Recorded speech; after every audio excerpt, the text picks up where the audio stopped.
News you can use.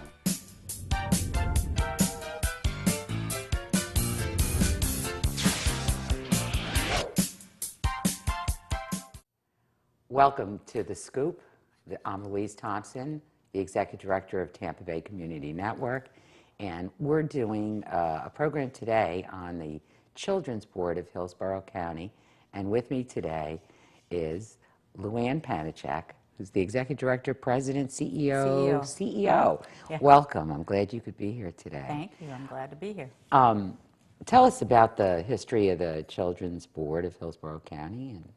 Well, the Children's Board was started in 1988. It was put on referendum, and the voters actually approved it by a slim margin, but it was voted in at 51%.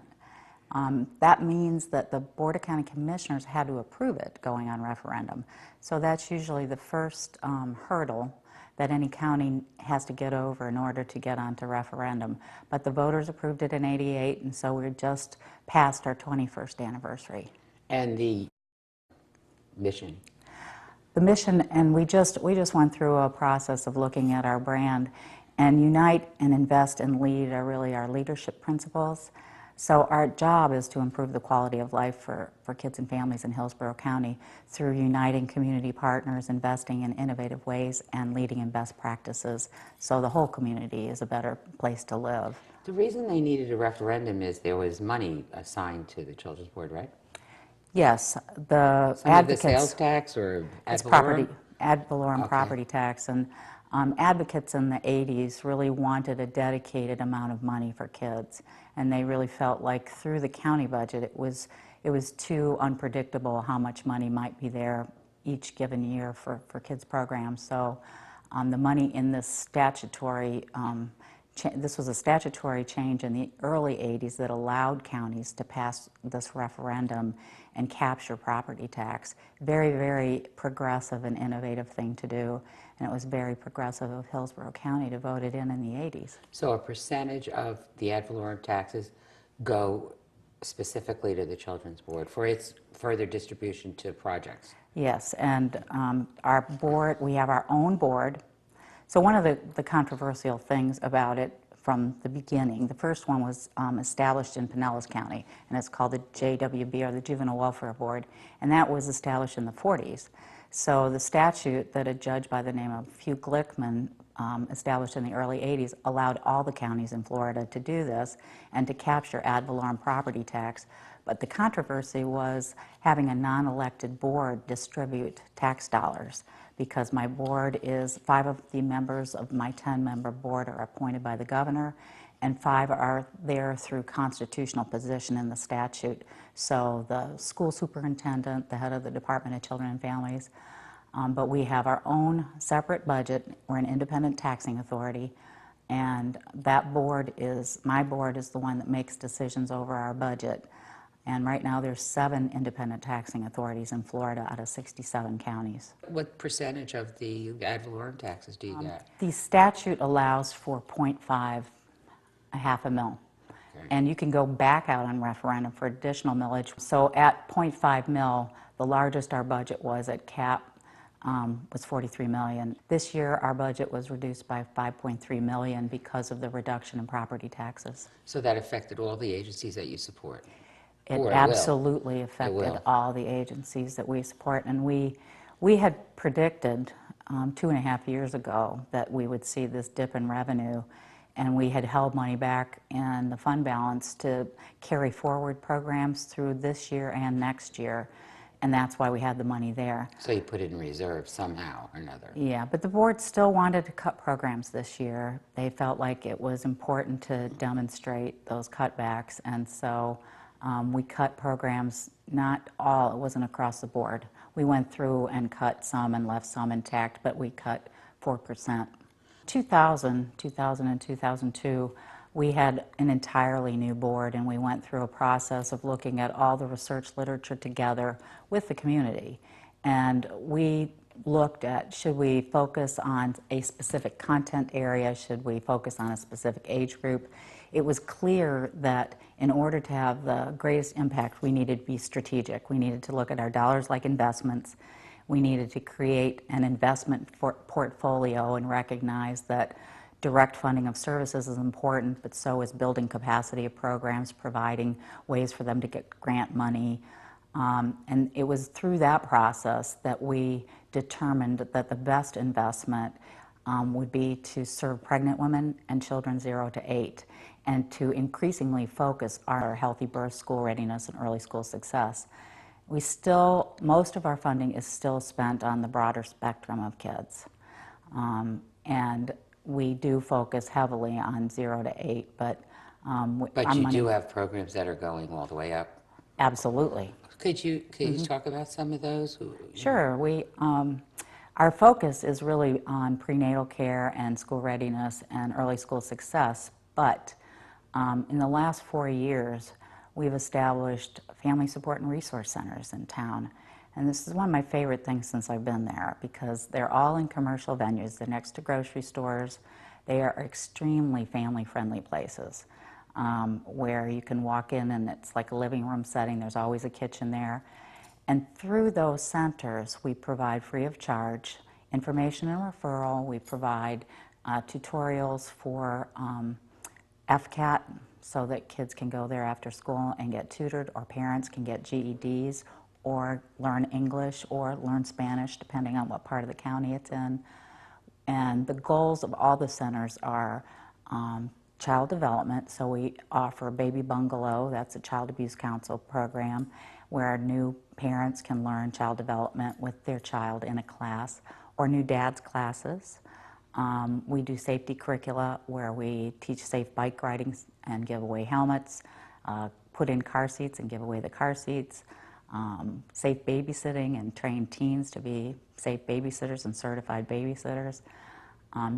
The resident councils for each of those centers governs what's provided at the center, and all of the programs there are provided by providers in the community, like the Child Abuse Council, St. Joseph's Children Advocacy Center, Healthy Start, but they provide them across all of them, so they move around. How many centers do you have? We have 7 centers today, and we have a new pilot in Plant City where we have a hub, offers coordination and a single point of access, but the services are throughout Plant City. I want to hear more about that. We're going to take a short break. We'll be back in just a minute. Stay tuned. Welcome back to The Scoop. I'm Louise Thompson, Executive Director of Tampa Bay Community Network, which allows the community to make program, learn video production skills. Please look at our website at www.tbcn.org. You can watch our programming also on the internet through that website.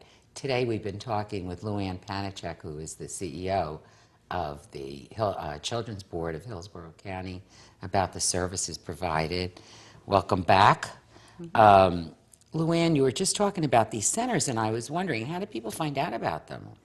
Well, they're in highly trafficked places. Our first one was at University Square Mall. Okay. And they have 10 million visitors a year, so we really needed a bigger spot there.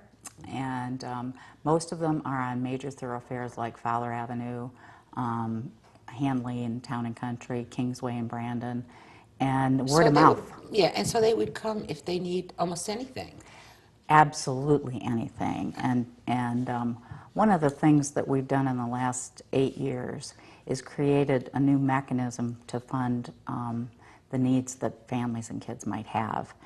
And it's kind of a complicated concept to explain. It's very easy for families to use, and that's you can give dollars to a program to run services, or in this case, we approve a number of services as vendors through a centralized place, and we fund across 50 different programs 350 case managers that serve different types of populations. So sometimes it's just early childhood and kids experiencing some behavior problems. Sometimes it's kinship care providers that have kids in foster care.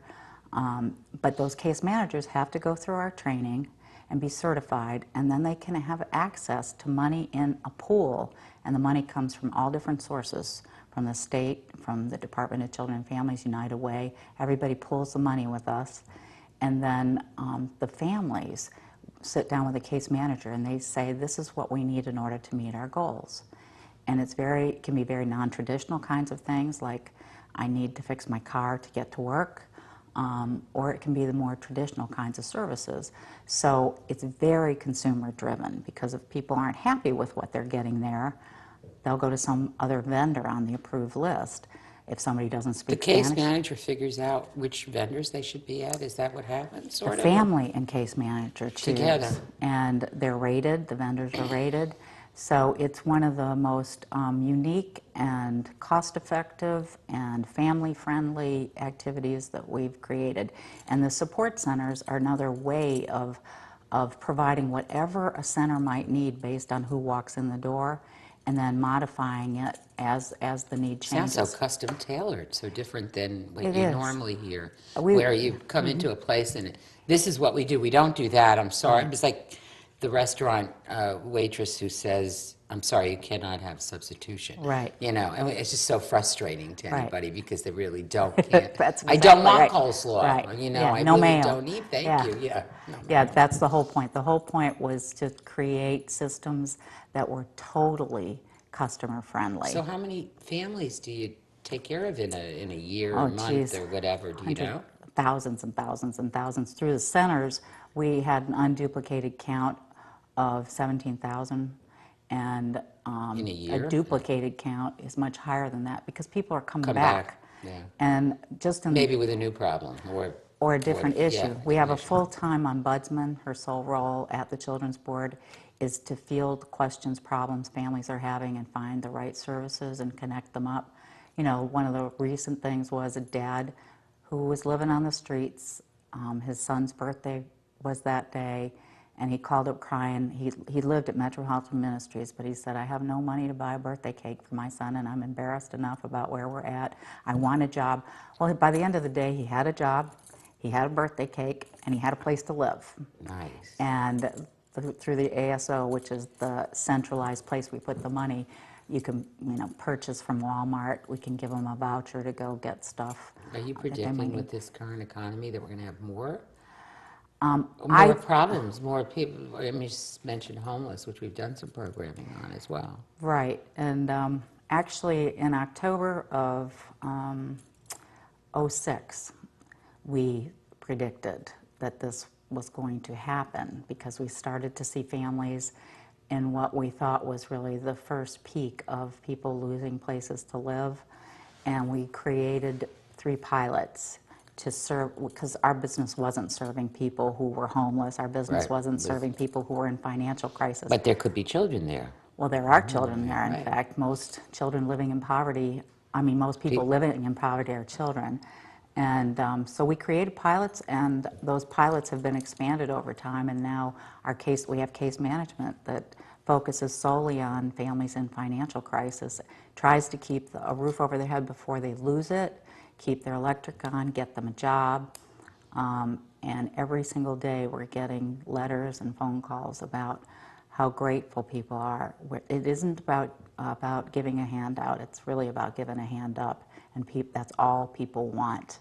And what we've seen probably in the last year that's very different than my entire career is middle-class families that have never been in a position before. Everybody jokes about living paycheck to paycheck. Well, it isn't funny anymore, because we are dealing with middle-class families that for the first time in their lives, they can't make ends meet, they can't find a job, and so we really have been there to help them. And we have used all of our resources in incredibly creative ways, because we can match revenue from the federal government, and we've created claiming mechanisms for many of our providers, so that for every dollar we spend, we pull in a dollar from the federal government. And I think that's one of the things that makes us very unique. We've been very good about maximizing revenue so that every tax dollar from here multiplies at least times 1. Do all the children's boards, well, you said there was one in Pinellas with a different name. There are many in the state? All the urban areas are covered. So Miami, Fort Lauderdale, Palm Beach, Pinellas County, then there's a couple small places, Martin, St. Lucie County on the other coast. Naples is considering establishing one in the next year and a half, 2 years. In fact, there's a number of places in the state right now that are talking about it, and we're providing technical assistance to them. I want to hear more about that and how maybe the different children's boards around the state operate. But we have to take a quick break. We'll be right back with The Scoop and Luanne Panacek and the children. Welcome back to The Scoop. I'm Louise Thompson, the Executive Director at Tampa Bay Community Network, tbcn.org. Come and visit our website, and we've been talking with Luanne Panacek, who is the CEO of the Children's Board of Hillsborough County. It's been wonderful to explain all these things that are going on, the latest with this economic problems, where really it tells you really need to pay a lot of attention. Do all the children's boards work the same, or are they different in terms of, the services they provide? We all have core things that are exactly the same. We all focus on programs for young children, so the healthy birth, school readiness, and early school success is common across all of us, because that is probably the best return on investment you're going to get with every dollar you spend. But then we have differences in other areas. We're the only one doing social enterprise. We're the only one doing a art gallery and the Children's Art Gallery. We're the only one doing micro-lending and the ASO, the central funding repository that I was talking about, and the kind of case management. So each one does its own kind of unique sets of things. Tell me about these social enterprise, for example. What you setting people up in business? Well, this has been one of the most exciting things since I've been there. And you remember Alex Mitchell, and Alex had gone to a conference in Orlando in the late 90s, and she came back and talked about this thing that they were talking about there called social enterprise. And I read about it and looked at it, and I said, let's ask the board if we can do something like this. And none of us really knew what we were doing, but we contacted the National Center for Social Entrepreneurship in Minnesota, and we started a partnership about 11 years ago now. And they take qualified not-for-profit providers through an 18-month process of learning how to make revenue that they haven't capitalized on before within mission. Not starting a McDonald's, but looking at what are you doing right now where you could get money that you haven't really thought about before. And it has been the single biggest return on investment. For every buck we spend, we get between $7 and $14 back. Every program has been successful. So that was phase one. Phase two was implementing an innovative business plan competition where we have business folks come in and be panelists, judges. And then those that went through the class can submit a business plan and get a $30,000 prize to help implement. And phase three is a micro-lending set of activities, and we've just begun that. Are these nonprofits that are participating when you say the businesses come in? These are those all nonprofits? nonprofits. Yeah, okay. And I was in North Carolina last year for a leadership institute, and I met somebody, and when I said I was from the Children's Board, he said, "Oh my God, you're the one that helped me go through social enterprise." And I said, "Where are you from?" He said, "McDonald Training Center." He said, "I'm not there anymore, but I was." Oh, my. And he said, as a result of our activity, we have $1 million a year more than we had. And I said, $1 million? That's amazing. Maybe you ought to get him back. Yeah, well, I said, do people at the Children's Board know that? And he said, it just happened. We said we wanted to write a contract where we would get something that would create a product that our clients could make. And we applied for the SunPass boxes, and we got that award. And so not everybody gets $1 million a year, but every one of our programs has been successful at finding new sources of revenue. And so the last phase of social enterprise, we haven't begun yet, which is capital venture pools. And we're just not in an economic environment where we can do that. The micro-lending, though, you literally lend money, small amounts of money, to the nonprofits or people themselves? Our first award will be released, the RFP will be released September 10th, and it's a partnership with Leadership Tampa alumni and the Children's Board. And what will happen is a not-for-profit will get the award, but they will give it to people in the community. They'll have to be families, you know, so moms or dads that want to start a business or start some small This is a enterprise. perfect time for that, because if you Yeah. can't find jobs, I keep hoping that this economic downturn is going to result in a tremendous amount of new businesses and new service, because the old businesses forgot about customer service long ago. And so I think new ones would be really great. About the Heart Gallery, what about that? Well, the Heart Gallery, it featured 96 children this last year. And the Heart Gallery showcases, in the most beautiful way you've ever seen, children who are very difficult to adopt that are in the foster care system. And those are typically older kids or kids part of a larger sibling group or kids with medical or disabilities. And we have about a 40% adoption rate out of the Heart Gallery. Phenomenal. It moves around. We were the first place in the state to do the Heart Gallery. We're the only place still in the country that has audio, so you can listen to the child along with the pictures that are taken. All the pictures are taken by professional photographers. We have a contest about the photographs because they are absolutely gorgeous. And so people are on a waiting list to be Are they on your website too? There's actually a separate, there's a link on our website to the Heart Gallery website. And the future? What we're looking for in the future, we don't have money. We don't have new money to put out. So in the next couple of years, we're going to get more innovative than we've ever been in trying to find new ways to work with our existing providers and maximize revenue. We just got a big, huge national award with our partnership with the county, the school system, and Metropolitan Ministries for a program to provide preschool for homeless families who have preschoolers. And that was something that was developed in the last 2 years. Yeah. While they remain homeless? They're homeless, and that has a lot of definitions. Okay, but so they could be at Metropolitan Ministries. they could be at for Metropolitan Ministries. I really appreciate the things that you're doing down at the Children's Board, and I'm so glad that, as I said to you earlier, 21 years ago, I guess I was in one of your founders' offices, homes, and this got voted and everybody got excited. And it certainly is working well, and you're doing a great job, and I think everybody appreciates that.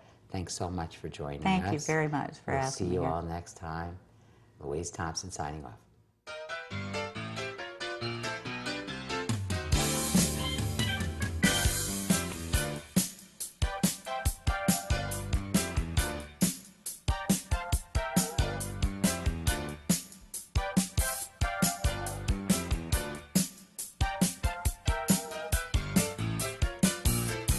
News you can use.